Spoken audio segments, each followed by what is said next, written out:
അൽഹംദുലില്ലാ നമ്മളെല്ലാവരും പരിശുദ്ധമായ റമദാനിലേക്ക് അള്ളാഹുവിൻ്റെ തൗഫീഖ് കൊണ്ട് പ്രവേശിച്ചിരിക്കുകയാണ്. വിശ്വാസയോഗ്യമായ നിലയിൽ പിറ കണ്ടു എന്ന വാർത്തയുടെ അടിസ്ഥാനത്തിൽ നമ്മളെല്ലാവരും ഇന്നലെ തറാവീഹ് നമസ്കരിച്ചു. അൽഹംദുലില്ലാ നിയ്യത്ത് വെച്ച് ഇന്ന് നമ്മളെല്ലാവരും നോമ്പുകാരാൻ. അള്ളാഹു സ്വീകരിക്കട്ടെ, കബൂലാക്കട്ടെ.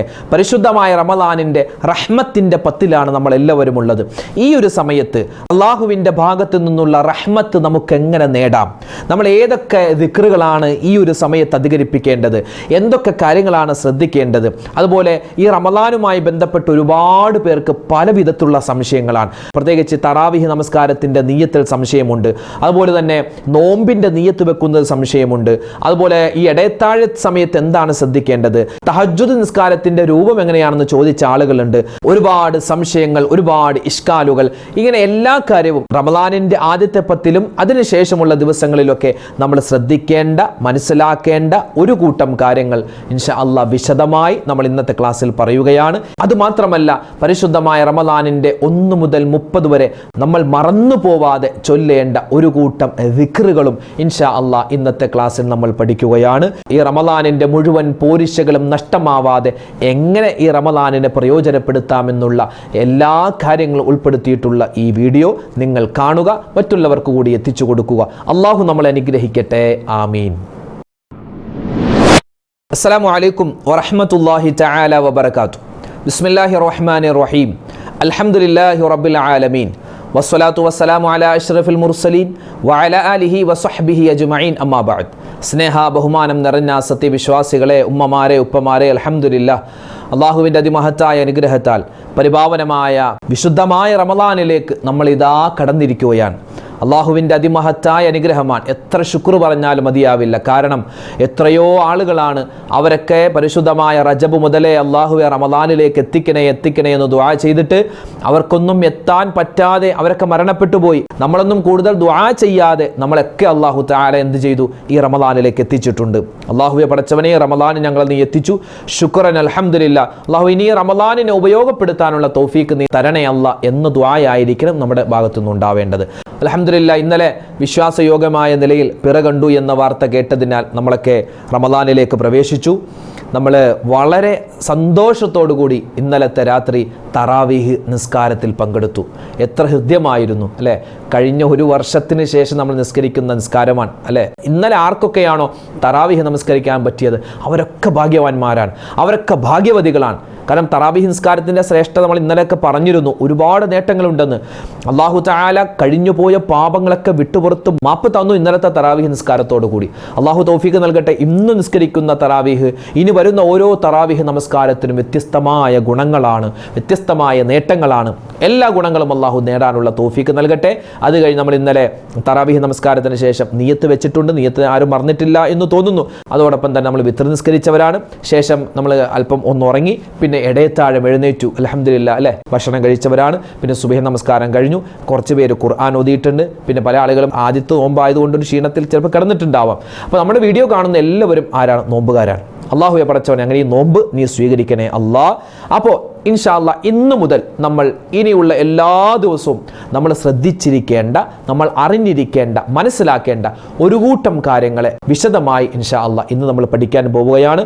അല്ലാഹു തആല ഈ റഹ്മത്തിൻ്റെ പത്ത് നമ്മൾ എന്തെല്ലാം സൽക്കർമ്മങ്ങൾ ചെയ്യുന്നു എല്ലാം അല്ലാഹു തആല സ്വീകരിക്കട്ടെ, കബൂലാക്കട്ടെ.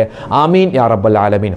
ആദ്യമായി നമ്മൾ മനസ്സിലാക്കേണ്ടത്, പരിശുദ്ധമായ റമദാനിൻ്റെ ആദ്യത്തെ 10 ദിവസങ്ങൾ അല്ലാഹുവിൻ്റെ ഹബീബ് സ്വല്ലല്ലാഹു അലൈഹി വസല്ലമ തങ്ങൾ പറയുന്നു, അവ്വലുഹു റഹ്മ. ആദ്യത്തെ 10 ദിവസങ്ങൾ അത് റഹ്മത്തിൻ്റെ 10ആണ്. അള്ളാഹുവിൻ്റെ ഭാഗത്തു നിന്നുള്ള കരുണ വാരിക്കോരി ചൊരിഞ്ഞു കിട്ടുന്ന 10 ദിവസങ്ങളാണ്. അള്ളാഹുവിൻ്റെ റഹ്മത്ത് എന്ന് പറഞ്ഞാൽ എന്താപ്പാ? അതായത് നമുക്ക് അള്ളാഹിൻ്റെ റഹ്മത്തില്ലാതെ ഒരു കാര്യം പറ്റൂല. അള്ളാഹുവിൻ്റെ കരുണയില്ലാതെ ഒന്നും നമുക്ക് നേടാൻ പറ്റും. ഈ ദുന്യാവിലും പറ്റൂല, ആഖിറത്തിലും പറ്റും. ഞാൻ ഇങ്ങനെ സംസാരിക്കുന്നു, നിങ്ങൾക്ക് കേൾക്കാൻ നിങ്ങളുടെ ചെവിയിൽ കേൾവി ശക്തി തന്നിരിക്കുന്നു, എനിക്ക് സംസാര ശക്തി തന്നിരിക്കുന്നു. ഞാനിങ്ങനെ സംസാരിക്കുമ്പോൾ എൻ്റെ നാവിങ്ങനെ ചലിക്കാൻ എനിക്ക് നാവിൽ, എൻ്റെ വായിൽ അള്ളാഹു ഉമിനീര് തന്നിരിക്കുന്നു. അത് ഞാൻ ഓരോ കാര്യങ്ങൾ പറയുമ്പോൾ ഈ തലച്ചോറിലൂടെ എനിക്ക് ഏതൊക്കെ കാര്യങ്ങൾ പറയണമെന്നുള്ള നിർദ്ദേശം അള്ളാഹു തരുന്നു. ഇതൊക്കെ അള്ളാഹിൻ്റെ കരുണയാണ്. നമ്മൾ നോമ്പ് പിടിച്ചിട്ട് തുറക്കുന്ന സമയത്ത് എത്രയാ ഭക്ഷണങ്ങൾ കഴിക്കുന്നത് അല്ലേ? നമ്മുടെ ഈ ശരീരത്തിലേക്ക് നമ്മൾ ആദ്യം മധുരമുള്ള ഈത്തപ്പഴം കഴിക്കുന്നു, പിന്നെ വെള്ളം കുടിക്കുന്നു, പിന്നെ ചായ കുടിക്കുന്നു, പിന്നെ എരിവും പുളിപ്പൊക്കെയുള്ള സമൂസ കഴിക്കുന്നു, പിന്നെ പത്തിരി കഴിക്കുന്നു, ഇറച്ചി കഴിക്കുന്നു. ഇങ്ങനെ മധുരവും പുളിയും ചവർപ്പും കയ്പും എല്ലാമുള്ള ഇങ്ങനെ ഭക്ഷണം ഇങ്ങനെ പോവുകയാണ് നമ്മുടെ ഒരൊറ്റ വയറ്റിലേക്ക്. എന്തെങ്കിലും പ്രശ്നമുണ്ടോ? ഒരു പ്രശ്നമില്ലല്ലോ. അതൊക്കെ വേണ്ട സമയത്ത് അല്ലാഹു തആല വെള്ളം ഒരു ഭാഗത്തിലൂടെ, ഭക്ഷണം ഒരു ഭാഗത്ത്, ഇതൊക്കെ അള്ളാഹിൻ്റെ കരുണയാണ്, അള്ളാഹുവിൻ്റെ റഹ്മത്താൻ. ഈ അള്ളാഹിൻ്റെ കരുണ അത് പിടിച്ചു വെച്ച ആളുകളെ നോക്കിയാൽ നമുക്ക് അള്ളാഹു എത്രമാത്രം കരുണ തന്നിട്ടുണ്ടെന്ന് മനസ്സിലാകും. അപ്പോൾ അള്ളാഹുവിൻ്റെ റഹ്മത്ത് നമുക്ക് ഈ ദുന്യാവിലും വേണം, നാളെ ആഖിറത്തിലും വേണം. മരിക്കുന്ന സമയത്ത് അള്ളാഹിൻ്റെ കരുണ വേണം. എപ്പോഴാണ് അള്ളാഹുവിൻ്റെ റസൂൽ സല്ലല്ലാഹു അലൈഹി വസല്ലം തങ്ങൾ പറഞ്ഞല്ലോ, ഒരു മനുഷ്യൻ അള്ളാഹുവിൻ്റെ റഹ്മത്തൊന്നുകൊണ്ട് മാത്രമാണ് മരണസമയത്ത് അവൻ രക്ഷപ്പെടുക. എങ്ങനെയാ? ഒരാൾ മരിക്കാൻ കിടക്കുന്ന സമയത്ത് അവൻ്റെ അടുക്കലേക്ക് അസ്രായിൽ വരുമെന്നാണ്. അസ്രായിലിനെ കാണുമ്പോഴുള്ള ബേജാറ്. പിശാജ് വരും നമ്മളെ ഈമാൻ നഷ്ടപ്പെടുത്താൻ, പിശാജ് വരുമ്പോഴുള്ള ഒരു ബേജാറ്. അതുപോലെ ഞാൻ സ്വർഗത്തിൽ കടക്കോ നരകത്തിൽ കടക്കോ എന്നുള്ള പേടി. അപ്പോൾ ആ ഒരു അവസ്ഥയിൽ നിന്നുള്ള രക്ഷ കിട്ടാൻ നമുക്ക് അള്ളാഹിൻ്റെ റഹ്മത്ത് വേണം. ആ റഹ്മത്താണ് നമ്മൾ ഈ ഒരു മാസത്തിൽ നമ്മൾ ചോദിച്ചു വാങ്ങേണ്ടത്, പ്രത്യേകിച്ച് ആദ്യത്തെ 10 ദിവസങ്ങളിൽ. അല്ലാഹുമ്മ അർഹംനീ യാ അർഹമർ റഹീമീൻ, ഇതാണ് ആ ദുആ. എല്ലാവർക്കും അറിയാം. ഒന്ന് പറഞ്ഞേ, അല്ലാഹുമ്മ അർഹംനീ യാ അർഹമർ റഹീമീൻ, കരുണയുള്ള റബ്ബേ നീ എനിക്ക് കരുണ ചെയ്യണേ അല്ലാ എന്നാണ് അതിൻ്റെ അർത്ഥം. കരുണയുള്ള അല്ലാ നീ എനിക്ക് കരുണ ചെയ്യണേ. അല്ലാഹുമ്മ അർഹംനീ യാ അർഹമർ റഹീമീൻ. നമ്മളിങ്ങനെ ദ്വാര, ഈ ദ്വാ മാത്രം പോരല്ലോ. ദ്വാ കൊണ്ട് മാത്രം കരുണ കിട്ടൂല, മറിച്ചോ നമ്മൾ കാരുണ്യം ചെയ്യുന്നവരാവണം. നമ്മുടെ ഉമ്മയോട് കാരുണ്യം, വാപ്പയോട് കാരുണ്യം, ഭാര്യയോട്, ഭർത്താവിനോട്, നമ്മുടെ കൂട്ടുകാരോട്, നമ്മുടെ അയൽവാസികളോട്, നമ്മുടെ കൂടെ ജോലി ചെയ്യുന്നവരോട്, നമ്മുടെ മുതലാളിയോട്, നമ്മുടെ തൊഴിലാളിയോട്, എല്ലാവരോടും കരുണയുണ്ടാവണം. ഒരു കാരുണ്യത്തിൻ്റെ മനസ്സ്. എന്തിനേറെ ഇപ്പോൾ നല്ല ചൂടുള്ള സമയമല്ലേ, നമ്മളൊക്കെ പകൽ നോമ്പ് പിടിക്കുകയാണ്. എത്രയോ ജീവികളാണ്, എത്രയോ മൃഗങ്ങളാണ് ദാഹിച്ചു വലയുന്നത്. അപ്പോൾ നമ്മുടെ വീടിൻ്റെയൊക്കെ മുകളിൽ എന്ത് ചെയ്യുക, ഒരു പാത്രത്തിലൊക്കെ വെള്ളം എടുത്ത് വെച്ച്, അത് വലിയൊരു ഖൈറാണ്. പക്ഷികളൊന്ന് വെള്ളം കുടിക്കട്ടെ, അപ്പോൾ ആ വെള്ളം കുടിപ്പിച്ചതിൻ്റെ പ്രതിഫലം കൂടി അള്ളാഹു നമുക്ക് തരും. അപ്പോൾ എല്ലാവരോടും കരുണയുണ്ടാവുക. ആ കരുണ കാണിച്ചാലാണ് മല്ലാ യർഹം ലാ യുർഹം, ആര് കരുണ കാണിക്കുന്നോ അവർക്ക് അള്ളാഹുവിൻ്റെ കരുണ കിട്ടുമെന്നാണ്. അപ്പോൾ കരുണ നമ്മൾ ചോദിച്ചു വാങ്ങേണ്ട ദിവസങ്ങളാണ്. പിന്നെ വരുന്നതോ മഗ്ഫിറത്തിൻ്റെ ദിനങ്ങളാണ്. അല്ലാഹു മഗ്ഫിർ ലി ദുനൂബി യാ റബ്ബൽ ആലമീൻ എന്നുള്ള അതിശ്രേഷ്ഠമായ ദിക്ർ പറയേണ്ട ഒരു ദിനങ്ങളാണ് ഇനി വരുന്നത്. അത് കഴിഞ്ഞ് വരുന്നത് നരകമോചനത്തിൻ്റെയും സ്വർഗപ്രവേശനത്തിൻ്റെയും അള്ളാഹുവിൻ്റെ ഭാഗത്തു നിന്നുള്ള മാപ്പിനെ ചോദിക്കേണ്ട ദിനങ്ങളാണ്. ഏതാണത്? അല്ലാഹുമ്മ അഅ്തിഖ്നി മിനന്നാർ വ അദ്ഖിൽനിൽ ജന്നത യാ റബ്ബൽ ആലമീൻ, അള്ളാഹുവേ നരകത്തിൽ നിന്ന് മോചിപ്പിക്കണേ, സ്വർഗത്തിൽ കടത്തണേ. പിന്നെയോ അല്ലാഹുമ്മ ഇന്നക അഫൂൻ തുഹിബ്ബുൽ അഫ്വ ഫഅഫു അന്നി, അള്ളാഹുവേ നീ മാപ്പിനെ ഇഷ്ടപ്പെടുന്നവനാണ്, നീ മാപ്പ് ചെയ്യുന്നവനാണ്, എനിക്ക് നീ മാപ്പ് ചെയ്യണേ എന്ന് അള്ളാഹുവിനോട് പറയേണ്ട ദിനങ്ങളാണ് ഇതിന് ശേഷം വരാനുള്ളത്. പിന്നെ റമദാൻ 1 മുതൽ 30 വരെ ആയിഷാ ബീവി റളിയല്ലാഹു തആല നബിയോട് ചോദിച്ചു, നബിയേ റമദാൻ വരുമ്പോൾ ഞാൻ എന്താണ് അധികരിപ്പിക്കേണ്ടത്, എൻ്റെ കെലിമത്തുകളിൽ കസ്റത്തായിട്ട് ഞാൻ എന്താണ് പറയേണ്ടത്? നബി തങ്ങൾ പറഞ്ഞു 4 കാര്യങ്ങളാണ്. ആ 4 കാര്യങ്ങളിൽ ഖസ്ലത്താൻ, 2 കാര്യങ്ങൾ പറഞ്ഞാൽ നിന്റെ റബ്ബിന് തൃപ്തിയുണ്ടാകും. രണ്ടാമത്തെ 2 കാര്യം പറഞ്ഞാൽ എന്താണ്? അത് നിന്റെ ഇരുലോക വിജയത്തിന് കാരണമാകും. എന്നിട്ട് നബി സല്ലല്ലാഹു അലൈഹി വസല്ലം തങ്ങൾ വിശദീകരിച്ചു കൊടുത്തു. ആദ്യത്തെ 2 കാര്യങ്ങൾ പറയേണ്ടത്, ഒന്ന് ഷഹാദത്താണ്, രണ്ടാമതായി പറയേണ്ടത് ഇസ്തിഗ്ഫാറാണ്. പിന്നെ രണ്ടാമത്തെ 2 കാര്യമെന്ന് പറഞ്ഞാൽ, ഒന്ന് നരകത്തിൽ നിന്ന് മോചനം ചോദിക്കലാണ്, 2 സ്വർഗത്തിലേക്കുള്ള പ്രവേശനം ചോദിക്കലാണ്. ഈ 4 കാര്യങ്ങൾ ഒന്നിച്ച് നമ്മൾ പറയുന്ന ഒരു ദിക്റാണ് അഷ്ഹദു അല്ലാ ഇലാഹ ഇല്ലല്ലാഹ് അസ്തഗ്ഫിറുല്ലാഹ് അസ്അലുക്കൽ ജന്നഹ വ അഊദു ബിക മിനന്നാർ. ഒന്നെല്ലാവരും പറഞ്ഞേ, അഷ്ഹദു അല്ലാ ഇലാഹ ഇല്ലല്ലാഹ് അസ്തഗ്ഫിറുല്ലാഹ് അസ്അലുക്കൽ ജന്നഹ വ അഊദു ബിക മിനന്നാർ. അതിശ്രേഷ്ഠമായ ദിക്റാണ് ഇത്. റമദാൻ 1 to 30 വരെ നമ്മൾ പറയേണ്ട അതിപ്രധാനപ്പെട്ട ഒരു ദിക്റാണ്, മറന്നു പോകരുതേ. അതിൻ്റെ അർത്ഥം കൂടി പറഞ്ഞിട്ടുണ്ട്. അപ്പോൾ ഈ കാര്യം നമ്മൾ പ്രത്യേകം ശ്രദ്ധിക്കുക. പിന്നെയോ ഈ റമദാനുമായി ബന്ധപ്പെട്ട് ഒരുപാട് കാര്യങ്ങൾ നമ്മൾ ചെയ്യാം. തറാവീഹ് നമസ്കാരം, തറാവീഹ് നമസ്കാരത്തിൽ പ്രത്യേകം ശ്രദ്ധിക്കേണ്ടത് അതിൻ്റെ നീയത്തിൻ്റെ കാര്യം നമ്മൾ പറഞ്ഞിട്ടുണ്ട്. ഇന്നലെയൊക്കെ നമ്മൾ അതിനെ വിശദീകരിച്ചതാണ്. തറാവീഹ് നമസ്കാരത്തിൻ്റെ നീയത്ത് എങ്ങനെയാണ്? 20 റക്അത്ത് തറാവീഹ് നമസ്കാരം എന്ന് മൊത്തത്തിൽ വെക്കലല്ല, മറിച്ച് ഓരോ 2 റക്അത്തിൻ്റെയും ഇടയിൽ 2 റക്അത്ത് തറാവീഹ് നമസ്കാരം അല്ലാഹു തആലയ്ക്ക് വേണ്ടി ഞാൻ ഇമാമോടുകൂടി നിസ്കരിക്കുന്നു എന്നാണ് നിയ്യത്ത് വെക്കേണ്ടത്. അറിയാവുന്ന സൂറത്ത് ഓതാം. പിന്നെ വജ്ജഹത്ത് ഓതൽ പറ്റുമെങ്കിൽ ഓതുക, ഇല്ലെങ്കിൽ വജ്ഹത്തുവിന് പകരമായിട്ട് സുബ്ഹാനല്ലാ എന്നെങ്കിലും ചുരുങ്ങിയത് ആ സമയത്ത് പറയാൻ പ്രത്യേകം ശ്രദ്ധിക്കുക എന്നൊക്കെ നമ്മൾ പറഞ്ഞിട്ടുണ്ട്. പിന്നെയോ സൂറത്തുൽ ഫാത്തിഹ ഓതി, അറിയാവുന്ന സൂറത്ത് ഓതുക, ഇനി സൂറത്ത് ഓതിയില്ലെങ്കിലും കുഴപ്പമില്ല. പിന്നെ റുക്കൂ സുജൂദൊക്കെ കഴിഞ്ഞിട്ട് രണ്ടാമത്തെ റക്അത്തിൽ അത്തഹിയാത്തിലിരിക്കുമ്പോൾ അത്തഹിയാത്ത് ഓതണം, അതുപോലെ സ്വലാത്ത് ഓതണം, അതുപോലെ അതിനുശേഷമുള്ള ദുആയുണ്ട്. അപ്പോൾ അത്തഹിയാത്ത് ഓതുക, പിന്നെ സ്വലാത്ത് അല്ലാഹുമ്മ സ്വല്ലി അലാ സയ്യിദിനാ മുഹമ്മദ് വഅലാ ആലി സയ്യിദിനാ മുഹമ്മദ് എന്നെങ്കിലും പറയുക. പിന്നെ റബ്ബനാ ആതിനാ ഫിദ്ദുനിയ ഹസനതൻ വഫിൽ ആഖിറതി ഹസനതൻ വഖിനാ അദാബന്നാർ എന്നെങ്കിലും ചുരുങ്ങിയത് പറയുക. അല്ലെങ്കിൽ അല്ലാഹുമ്മ ഇന്നി അഊദു ബിക മിൻ അദാബിൽ ഖബ്ർ എന്നെങ്കിലും പറയാൻ പ്രത്യേകം ശ്രദ്ധിക്കുക. പിന്നെ സാവകാശം നിസ്കരിക്കേണ്ട നിസ്കാരമാണ് തറാവീഹ്. തറാവീഹ് എന്ന് പറഞ്ഞാൽ സൂപ്പർ ഫാസ്റ്റ് ഒരു നിസ്കാരമാണെന്ന് ആരും കരുതണ്ട. സാവകാശം തറാവീഹ് എന്ന വാക്കിൻ്റെ അർത്ഥം അറിയോ? നമ്മൾ ഈ തറാവീഹ് എന്ന് പറയില്ലേ, തറാവീഹ് എന്ന് കേൾക്കുമ്പോൾ നമ്മുടെ മനസ്സിലേക്ക് ഒറ്റ മണിക്കൂർ കൊണ്ട് 20 റക്അത്ത് അല്ലെങ്കിൽ 3/4 മണിക്കൂർ. ചില പള്ളികളിൽ ചില ആളുകൾ പറയും, ഓ ഇന്ന് ഉസ്താദ് ഭയങ്കര സ്പീഡായിരുന്നു കേട്ടോ, ഇന്ന് ഉസ്താദ് പൊളിച്ചു, ഇന്ന് ഉസ്താദ് അരമണിക്കൂർ കൊണ്ട് നിസ്കരിച്ചു, ഇന്ന് ഉസ്താദ് 25 മിനിറ്റ് കൊണ്ട്, ഇന്ന് 3/4 മണിക്കൂർ കൊണ്ട് എന്നൊക്കെ നമ്മൾ വമ്പടിച്ച് പറയാറുണ്ട്. അങ്ങനെ നിസ്കരിച്ചാൽ അത് എന്തൊട്ട് നിസ്കാരമാണ്? നമ്മൾ ഏതായാലും നിസ്കരിക്കുക, റാഹത്തായിട്ട് നിസ്കരിക്കുക, സാവകാശം നിസ്കരിക്കുക. തറാവീഹ് എന്നതിൻ്റെ അർത്ഥം അറിയോ? വിശ്രമ നിസ്കാരം എന്നാണ് അതിൻ്റെ അർത്ഥം. വിശ്രമ നിസ്കാരം എന്നുള്ള തറാവീഹ് നിസ്കാരത്തെ നമ്മളോ സൂപ്പർ ഫാസ്റ്റായിട്ട് നിസ്കരിക്കുകയാണ്. അപ്പോൾ നമ്മുടെ നിസ്കാരം എവിടെ പോകും? അപ്പോൾ അതുകൊണ്ട് ഈ 2 റക്അത്തായിട്ട് നമ്മൾ തറാവീഹ് നമസ്കാരം നിസ്കരിക്കുമ്പോൾ അതിൻ്റെ നിയ്യത്ത് നമ്മൾ നോക്കുക. അതുപോലെ സൂറത്തിൻ്റെ കാര്യം പറഞ്ഞു. അതുപോലെ തന്നെ ഇത് ആണുങ്ങൾക്ക് മാത്രമുള്ള നിസ്കാരമൊന്നുമില്ല കേട്ടോ, പെണ്ണുങ്ങൾക്കും നിസ്കരിക്കാം. പെണ്ണുങ്ങൾ നിസ്കരിക്കൽ സുന്നത്തായ നിസ്കാരമാണ്. പിന്നെ തറാവീഹിന് ശേഷം അതിശ്രേഷ്ഠമായ ഒരു ദുആയുണ്ട്. പിന്നെ അതിനുശേഷം നിയ്യത്ത് വെക്കുക, നിയ്യത്തിന് ശേഷമുള്ള ദുആയുണ്ട്. പിന്നെ വിത്ർ നിസ്കാരം 3 റക്അത്താണ് നമ്മളിവിടെ സാധാരണ നിസ്കരിക്കുന്നത്. അപ്പോൾ അതിൻ്റെ രൂപമൊക്കെ നമ്മൾ ഇന്നലത്തെ വീഡിയോയിൽ വിശദമായിട്ട് പറഞ്ഞിട്ടുണ്ട്. ഒന്ന് സെർച്ച് ചെയ്താൽ നിങ്ങൾക്കത് കാണാൻ പറ്റുന്നതാണ്.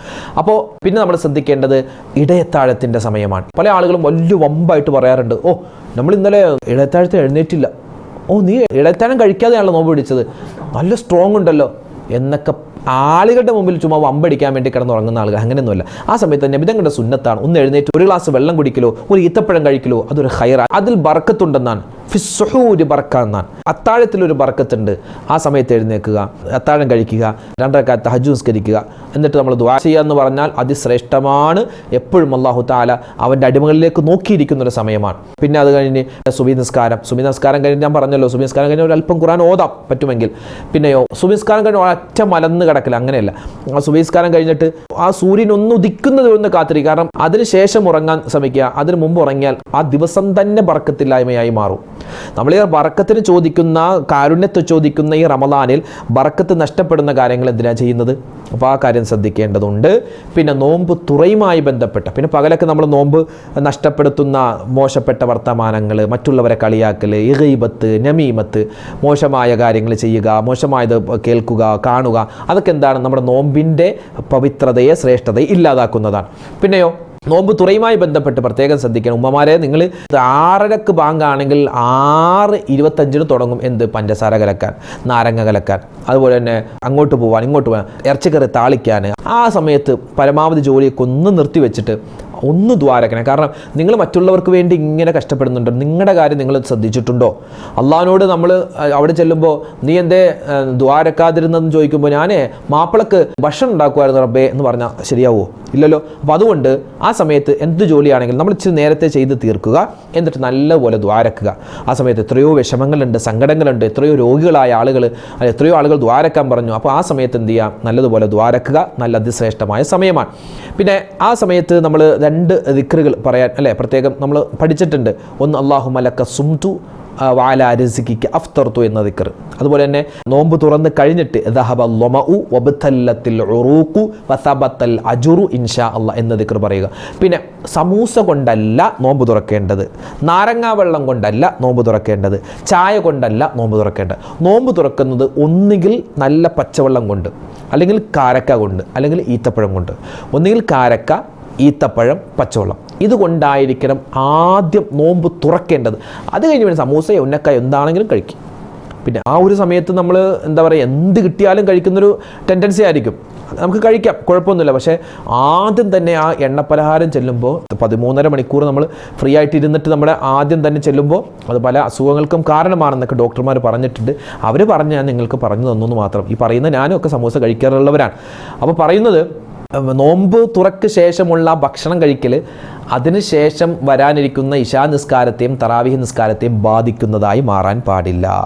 അപ്പോൾ ഇങ്ങനെയുള്ള കാര്യങ്ങളാണ് നമ്മൾ നോമ്പ് തുറയുമായി ബന്ധപ്പെട്ട് റമദാനുമായി ബന്ധപ്പെട്ട് ശ്രദ്ധിക്കേണ്ടത്.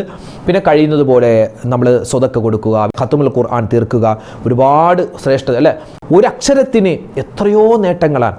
ഉളു എടുത്തിട്ട് ഖുർആൻ എടുത്ത് കയ്യിൽ പിടിച്ചിട്ടൊന്ന് ഓതുന്ന ഒരു മനുഷ്യനെ സംബന്ധിച്ചിടത്തോളം അള്ളാഹു ഇത്രമാത്രം ഒരു അടിമയെ കണ്ടിട്ട് സന്തോഷിക്കുന്ന വേറെ ഒരു സമയമില്ലെന്നാണ്. റമദാനിൽ നോമ്പുകാരനായിട്ട് അവൻ ഉളു എടുത്ത് ഖുർആൻ കയ്യിൽ പിടിച്ച് ഓതുന്ന ഒരു മനുഷ്യനെ കണ്ടിട്ട് അള്ള എത്രമാത്രം സന്തോഷിക്കുന്നു അറിയോ. ആ സമയത്ത് അള്ള മലക്കുകളോട് പറയും, നിങ്ങൾ കണ്ടോ എൻ്റെ അടിമകൾ ചെയ്യുന്നത് കണ്ടോ, അവർ നല്ല വിശപ്പും ദാഹവുമുണ്ട്, എന്നിട്ടും അവർ എനിക്ക് വേണ്ടി ഖുർആൻ ഓതുന്നു, എൻ്റെ വചനങ്ങൾ പറയുന്നു, എൻ്റെ വചനങ്ങൾ ഓതുന്നു എന്ന് അള്ളാഹു തആല നമ്മെക്കൊണ്ട് മലക്കുകളോട് ഗർവ് പറയുമെന്നാണ്. അപ്പോൾ എന്താ പറയുക, നമ്മൾക്ക് ഖത്മുൽ ഖുർആൻ തീർക്കാം. അതുപോലെ തന്നെ നമുക്ക് ദിക്റുകൾ പറയാം. നമുക്ക് അറിയാവുന്ന ദിക്ർ, ഈ റമദാനിലെ സ്പെഷ്യലായ ദിക്ർ മാത്രമല്ല, അതല്ലാത്ത ഒരുപാട് ദിക്റുകൾ അറിയാമല്ലോ. സുബ്ഹാനല്ലാഹ്, അൽഹംദുലില്ലാഹ്, അല്ലാഹു അക്ബർ, ലാ ഹൗല വലാ ഖുവത ഇല്ലാ ബില്ലാഹ്. അപ്പോൾ അറിയാവുന്ന ദിക്റുകൾ പറയുക, സ്വതക്കകൾ അധികരിപ്പിക്കുക. ഇന്ന് ഗൂഗിൾ പേയുടെ കാലമാണ്, ഫോൺ പേയുടെ കാലമാണ്, പേടിഎമ്മിൻ്റെ കാലമാണ്. അപ്പോൾ എന്ത് ചെയ്യുക, നമ്മുടെയൊക്കെ മൊബൈലിൽ ഒരുപാട് ആളുകൾക്ക് പ്രയാസമാണ്, സങ്കടമാണെന്നൊക്കെ പറഞ്ഞു വരുമല്ലോ. അപ്പോൾ റമദാനിൽ ഒരു 50 രൂപയോ 100 രൂപയൊക്കെ കൊടുത്താൽ എന്താണ്, അത് വലിയൊരു സ്വതക്കയായിട്ട് അള്ളാഹു നമുക്ക് നാളെ തിരിച്ചു തരും. അപ്പോൾ ഈ കാര്യങ്ങൾ ശ്രദ്ധിക്കുക. അതുപോലെ പ്രത്യേകം ശ്രദ്ധിക്കേണ്ട ഒരു കാര്യമാണ് നോമ്പിൻ്റെ നീയത്ത്. ഇത് ഫർദ നോമ്പാണ്. നമ്മളിപ്പോൾ സുന്നത്ത് നോമ്പാണെങ്കിൽ നീയത്ത് വെക്കാൻ മറന്നു പോയാലും ഉച്ചക്ക് മുമ്പ് നീയത്ത് വെച്ചാൽ നമുക്ക് ആ നോമ്പ് കിട്ടും. പക്ഷേ ഇത് ഫർളായ നിർബന്ധമായ നോമ്പായതുകൊണ്ട് സുബഹിക്ക് മുമ്പെങ്കിലും നമ്മൾ എന്ത് ചെയ്യുക, നോമ്പിൻ്റെ നീയത്ത് വെക്കണം. കാരണം ഫർളായ നോമ്പാണ്. എങ്ങനെ നീയത്ത്?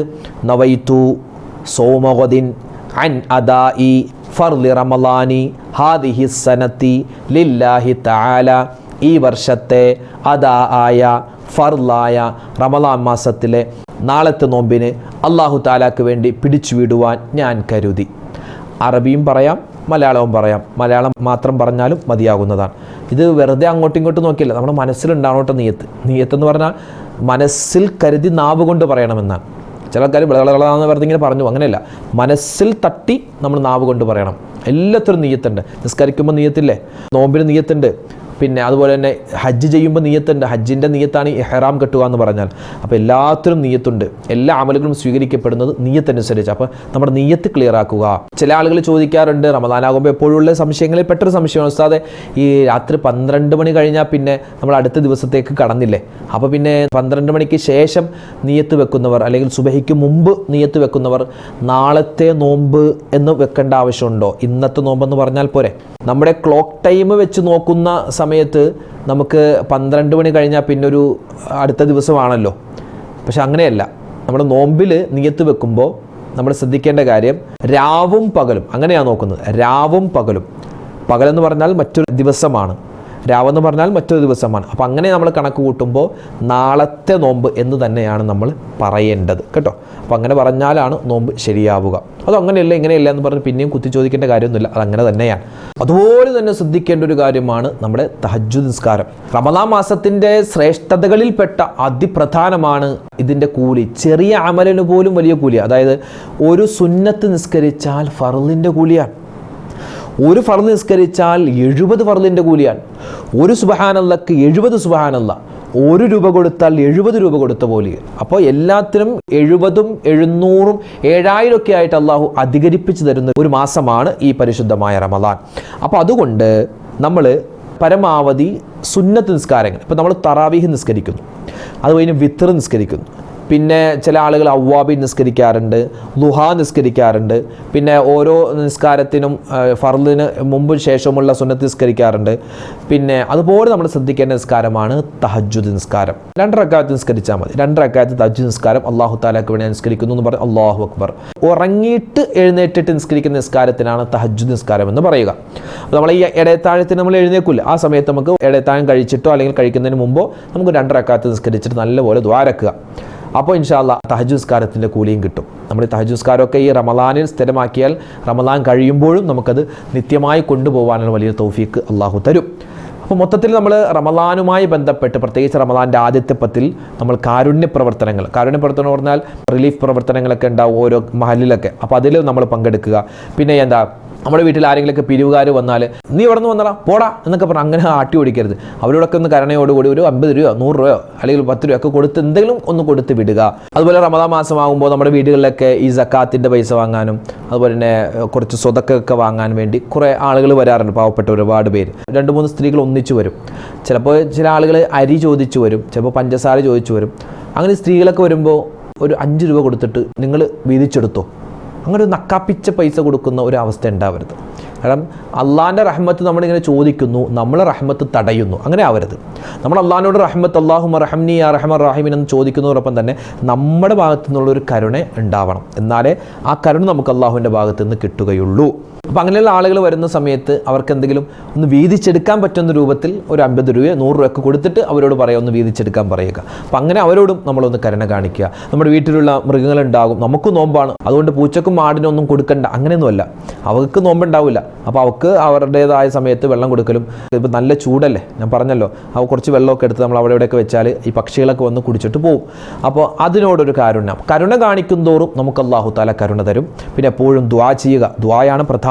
റമദാനിലെ ദുആ ഇങ്ങനെ അധികരിപ്പിക്കുക. മലയാളത്തിലും അതുപോലെ അറബിയിലൊക്കെ അറിയാവുന്ന രൂപത്തിൽ നമ്മൾ ദുആ ചെയ്യുക. ഒരുപാട് വിഷമങ്ങൾ സങ്കടങ്ങൾ ഉള്ളതാണ്. എല്ലാ പ്രയാസങ്ങളും അല്ലാഹു മാറ്റിത്തരട്ടെ. ഈ റമദാൻ മാസത്തെ നമുക്ക് അല്ലാഹു അനുകൂലമാക്കി തരട്ടെ. ഈ റമദാൻ മാസം നമ്മൾ ചെയ്യുന്ന എല്ലാ അമലുകളും അതിൻ്റെ പോരായ്മകളൊക്കെ പരിഹരിച്ച് അല്ലാഹു നമ്മളിൽ നിന്നും സ്വീകരിക്കട്ടെ. ആമീൻ. ഒരുപാട് പേര് നമ്മളോട് ദുആരക്കാൻ പറഞ്ഞിട്ടുണ്ട്. ഒരുപാട് കമൻറ്റുകളാണ്, വായിച്ചാൽ തീരാത്ത കമൻറ്റുകൾ എല്ലാം വായിക്കുന്നുണ്ട്. പക്ഷേ ഓരോന്നിനും കൃത്യമായി മറുപടി തരാനുള്ള പ്രയാസം കാരണം എല്ലാവർക്കും വേണ്ടി ദ്വാരക്കുന്നു. അല്ലാഹു സുബ്ഹാനഹു വ തആല നമുക്കും നമ്മളോട് ബന്ധപ്പെട്ടവർ ആരൊക്കെ ദുആ കൊണ്ട് വസിയത്ത് ചെയ്തോ, ആരൊക്കെ കമൻ്റ് എഴുതുന്നോ, നമ്മുടെ വീഡിയോ കാണുന്നോ, എല്ലാവർക്കും അല്ലാഹു എല്ലാവിധ ഖൈറും സലാമത്തും ബറക്കത്തും റഹ്മത്തും ഏറ്റി ദുനിയാവിലും ആഖിറത്തിലും കൊടുക്കുമാറാവട്ടെ. ഹലാലായ മുറാദുകൾ അല്ലാഹു ഹാസിലാക്കട്ടെ. എല്ലാവിധ രോഗങ്ങളിൽ തൊട്ടും അല്ലാഹു കാക്കുമാറാവട്ടെ. ഈ പരിശുദ്ധമായ റമദാൻ നമുക്ക് അനുകൂലമായ സാക്ഷിയാക്കി അല്ലാഹു സ്വീകരിക്കട്ടെ. ആമീൻ യാ റബ്ബൽ ആലമീൻ. അസ്സലാമു അലൈക്കും വറഹ്മത്തുള്ളാഹി വബറകാതുഹു. ഇന്നത്തെ വീഡിയോയുടെ എൻഡ് സ്ക്രീനായി നമ്മൾ പരിചയപ്പെടുത്തുന്ന അടുത്ത വീഡിയോ തറാവീഹ് നമസ്കാരവുമായി ബന്ധപ്പെട്ടിട്ടുള്ള ഒരു വിശാലമായ ചർച്ചയാണ്. ഒരുപാട് പേർക്ക് സംശയങ്ങൾ. നമ്മൾ കഴിഞ്ഞ വർഷം നിസ്കരിച്ച നിസ്കാരമാണല്ലോ, പിന്നെ ഒരു വർഷത്തിന് ശേഷമാണ് വീണ്ടും നമ്മൾ തറാവീഹ് നമസ്കരിക്കുന്നത്. ഉസ്താദേ, അതിൻ്റെ നീയത്ത് എങ്ങനെയാണ്, അതിൻ്റെ റക്അത്തുകളുടെ എണ്ണം എങ്ങനെയാണ് കൃത്യമാക്കുക, അപ്പോൾ ഏതൊക്കെ സൂറത്താണ് ഓതേണ്ടത്, ഇത് ആണുങ്ങൾക്ക് മാത്രമുള്ള നിസ്കാരമാണോ, പെണ്ണുങ്ങൾ നിസ്കരിക്കേണ്ട കാര്യമുണ്ടോ, അതുപോലെ തന്നെ ഈ നിസ്കാരം നമ്മൾ നിസ്കരിച്ചില്ലെങ്കിൽ പിന്നെ ഖളാ വീട്ടാൻ പറ്റുമോ, അതോടൊപ്പം തന്നെ തറാവീഹ് നമസ്കരിക്കുമ്പോൾ വജ്ജഹത്ത് ഓതേണ്ട കാര്യമുണ്ടോ, തുടക്കം വജ്ജഹത്ത് ഓതണോ, പിന്നെ അത്തഹിയാത്തിലിരിക്കുമ്പോൾ എങ്ങനെയാണ് ഇരിക്കേണ്ടത്, പിന്നെ ഈ തറാവീഹിന് ശേഷം പ്രത്യേകം ദുആ എന്തെങ്കിലും ഉണ്ടോ, ഇങ്ങനെ ഒരുപാട് സംശയങ്ങൾ. എല്ലാ സംശയങ്ങൾക്കുള്ള മറുപടി നമ്മൾ പറഞ്ഞ ഒരു വീഡിയോ മുമ്പ് നമ്മൾ ഈ ചാനലിൽ തന്നെ അപ്ലോഡ് ചെയ്തിരുന്നു. ആ വീഡിയോ കാണാൻ ഈ കാണുന്ന യൂട്യൂബ് ലിങ്കിൽ നിങ്ങൾ ക്ലിക്ക് ചെയ്യുക.